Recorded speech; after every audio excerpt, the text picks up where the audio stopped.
जब मैंने अपनी ज़िंदगी के अंदर जो भी थोड़ी बहुत मुशाहिदा की है, वो कई कई अफराद, कई कई खसलतों के लोगों से मिला हूँ मैं, और मैंने यही बोला है कि रब की शान है कि किस किस रंग में, किस किस अंदाज में और किस किस खसलत के मेरे रब ने बंदे जो है वो पैदा किए हैं।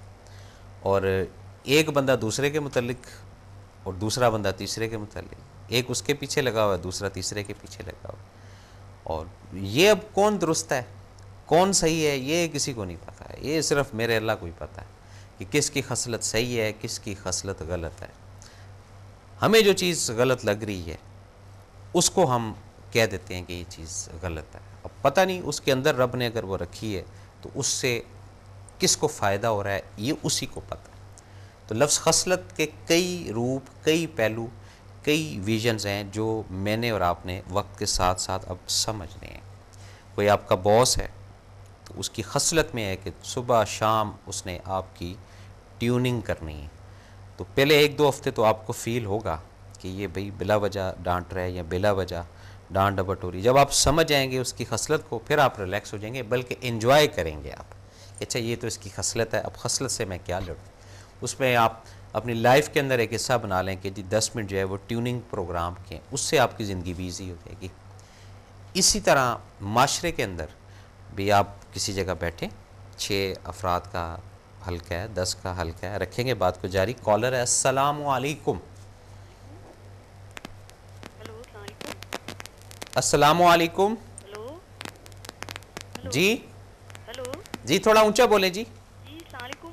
वालेकुम अस्सलाम। हाँ, मुझे आपसे ये मालूम करना था, अभी आप बता रहे हैं ना कि अपना रास्ता बदल दें अगर किसी की खसलत के बारे में पता चल जाए तो। मैंने रास्ता बदलने नहीं कहा, मैंने कहा जी हट जाएं वहाँ से। हट जाएं, जी जी दूर हट जाएं, यही मकसद है ना? जी जी, हाँ जी, तो मकसद यही अब है। अगर कुछ ऐसे भी रिश्ते होते हैं ना जिनसे किस तरह से हटा जा सकता है? वो मैं आपको बताता हूँ जी। अगर हस्बैंड वाइफ का इशू है और आपको पता चल गया है कि आपके हस्बैंड या आपका बेटा जो है उसकी खसलत ये है, तो उससे उस टॉपिक पे डिस्कस मत करें जिसकी वजह से इशू बनता है या जिसकी वजह से लड़ाई झगड़ा होता है। अच्छा जी, और कुछ कहना चाहेंगी? ये भी एक फैक्ट बात है कि जैसे कुछ रिश्ते ऐसे हैं, लेकिन देखें अब इसमें मैं थोड़ा सा आपको बता दूं। बात यह है कि उसने बदलना नहीं और आपने कुटते रहना है, ठीक है।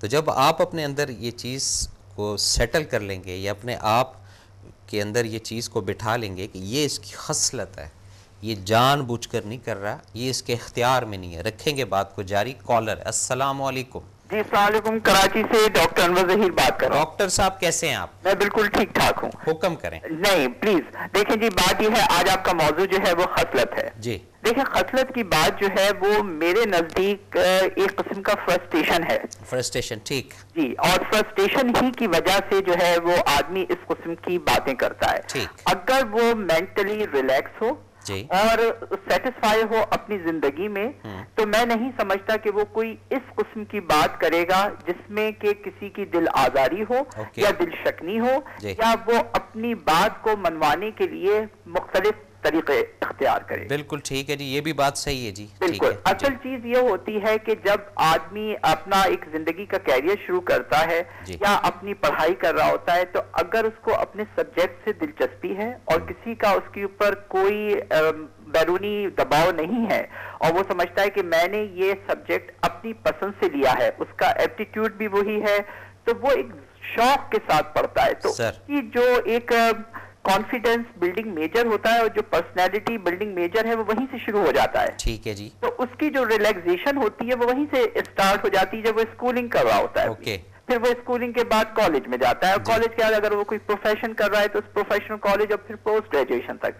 लेकिन अगर उसके घर के एनवायरमेंट्स, अगर उसकी जो अपनी तालीमी तमाम कैरियर है उसकी पसंद का नहीं था, उस पर जबरदस्ती वो चीज मुसल्लत की गई है, तो वो एक किस्म का चिड़चिड़ापन, या आप उसको ये कहेंगे कि वो खसलत में आ गया उसकी, कि वो कुछ रिलैक्स नहीं है, तो वो चीज जो होती है वो दूसरे के लिए जो है वो उसको हर्ट करती है। ठीक है। तो कोशिश ये होना चाहिए कि जब भी आप किसी कैरियर का इंतखाब करें, अपने घरेलू एनवायरमेंट्स के अंदर हो, आप रिलैक्स रहें, और ये उसी वक्त हो सकता है जब जब आपके और आपके एल्डर्स के दरमियान मेंटल कंपैटिबिलिटी हो। बिल्कुल सही। और आपकी और आपके जो एल्डर्स हैं, वो पहली चीज तो होती है फ्रेंडशिप, कि वो कोई बात कहने से ना आपसे हिचकिचाएं ना आप उनसे हिचकिचाएं।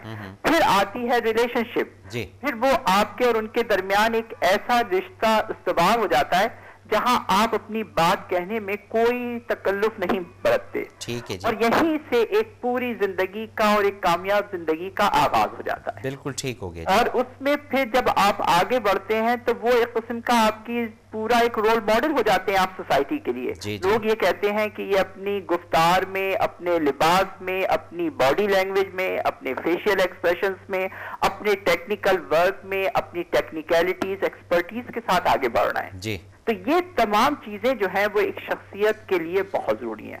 खसलत तो सिर्फ और सिर्फ इसलिए होती है कि ये तमाम चीजों की कमी रह जाती है जब फिर आदमी की खसलत खराब हो जाती है, खराब होती है जी। तो इसलिए मैंने कहा कि मैं नहीं बिल्कुल अच्छा किया, और बड़ी जो है ना आपकी इस कॉल से काफ़ी एनर्जी मिली है, और कई ऐसे पहलू जो किसी और प्रोग्राम में भी इंशाल्लाह डिस्कस किए जा सकते हैं। बिल्कुल बिल्कुल, आपका बहुत शुक्रिया टाइम देने का। थैंक यू जी। अस्सलाम वालेकुम जी। नाज़रीन, तो बात हो रही थी खसलत की। तो खसलत अब आपको इल्म हो गया कि ये इसकी खसलत है और ये इसका टाइम टेबल है, और इसको कहते हैं जी दौरा पड़ना, या कहते हैं जी कि इसके अंदर ये कैफियत का आना, ये जी 15 दिन में आती है कैफियत, या 20 दिन में आती है, या 2 माह में आती है, या हफ्ते में इसके ऊपर ये एक कैफियत जो है वो तारी होती है। तो वो जो शुरू के दिन या शुरू के जो आपके लम्हात है उसमें तो आप बहुत ज़्यादा परेशान होंगे, और अगर आज तक भी आप हैं उसी कैफियत में तो परेशान रहेंगे। बात को रखेंगे जारी। कॉलर भी है। अस्सलाम वालेकुम। वालेकुम अस्सलाम जी। ये जो आपका टॉपिक चल रहा है खसलत के बारे में। जी चल रहा है जी। हाँ जी, तो इसमें जो आप बात कर रहे हैं, मतलब मेरे घर में ही अपने घर की बात ही करती हूँ कि मतलब जैसे मेरी सास है या देवर का बच्चा है, मतलब सारे जो है मतलब उनकी खसलत में ये चीज है कि वो जब भी आएंगे कोई चीज मतलब उन्होंने उठा के लेके जानी है मेरे बगैर बताए। ठीक है जी। और बच्चा है तो उसकी आदत ये है कि उसने हमारे साथ खाते रहना, लेकिन हेलो जी जी सुन रहा हूँ आपकी बात। हाँ जी। मेरे साथ उसने खाना है। अच्छा, लेकिन ये कि वो अपनी चीज जब लाएगा वो उसने छुपा के खानी है। अच्छा। मेरे बच्चे हैं घर में। हाँ जी। उनको नहीं देनी।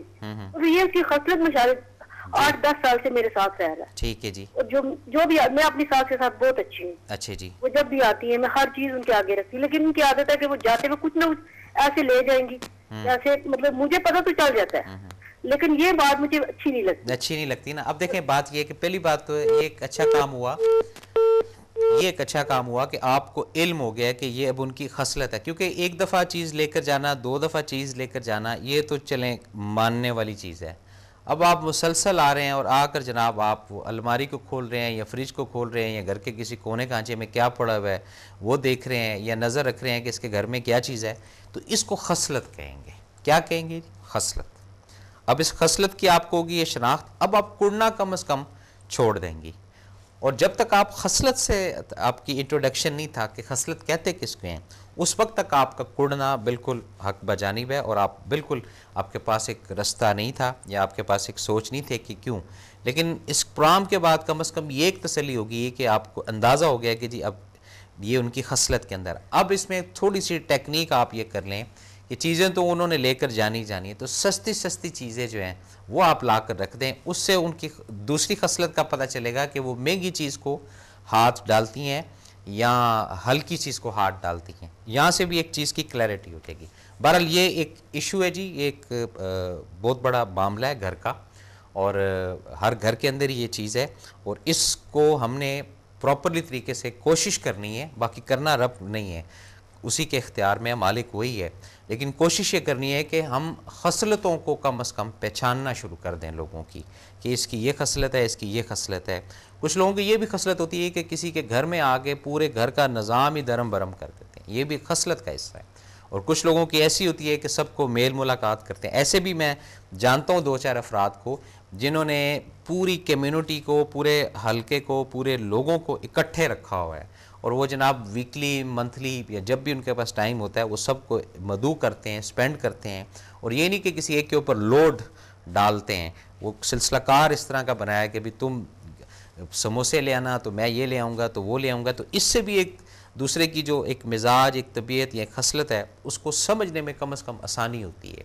तो इस तरह ज़िंदगी के अंदर जो अफराद इस फ्रस्ट्रेशन के साथ ज़िंदगी गुजारते हैं, इस परेशानी के साथ ज़िंदगी गुजारते हैं कि फ़लाँ ने हमारे साथ ये कर दिया, उसकी वजह से हमारा नफ़ा हो गया या नुकसान हो गया, तो उनसे ये रिक्वेस्ट मैं करूँगा कि खसलतों को जब आप अच्छे तरीके से खसलत से तारुफ़ आपका हो जाएगा, दोस्ती आपकी हो जाएगी खसलत से, तो उससे आपको अंदाज़ा हो जाएगा कि सामने वाले को डील किस तरीके से करना। तो ज़ाहिर बात है जब सामने वाले को डील आपको करना आ जाएगा तो आप तो फिर मास्टर हो जाएंगे ना जी, फिर तो आप गुरु हो जाएंगे, फिर तो आपको कोई प्रॉब्लम ही नहीं रहेगी।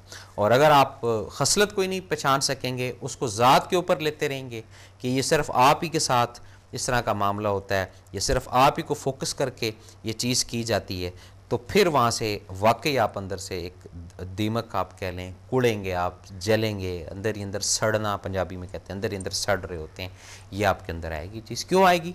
क्योंकि तारुफ़ नहीं है। हमेशा ज़िंदगी के अंदर कोई भी चीज़ जिसका तारुफ़ ना हो, इंट्रोडक्शन ना हो, उससे अवॉइड किया करें या उससे पूछें जो उसको जानता हो।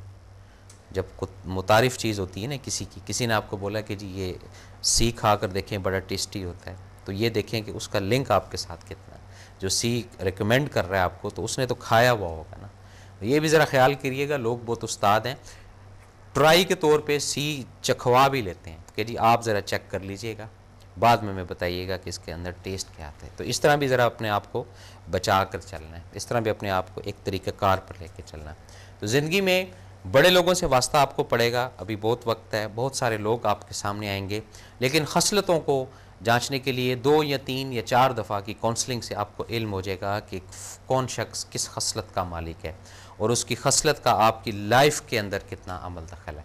नाज़रीन, ये था आज का प्रोग्राम जो आपकी खिदमत में पेश किया अपने मिसबान SM अफजल को, बमा हक TV की पूरी टीम को। अगले प्रोग्राम तक की इजाज़त। अल्लाह ताला हम सब का हामी नासिर।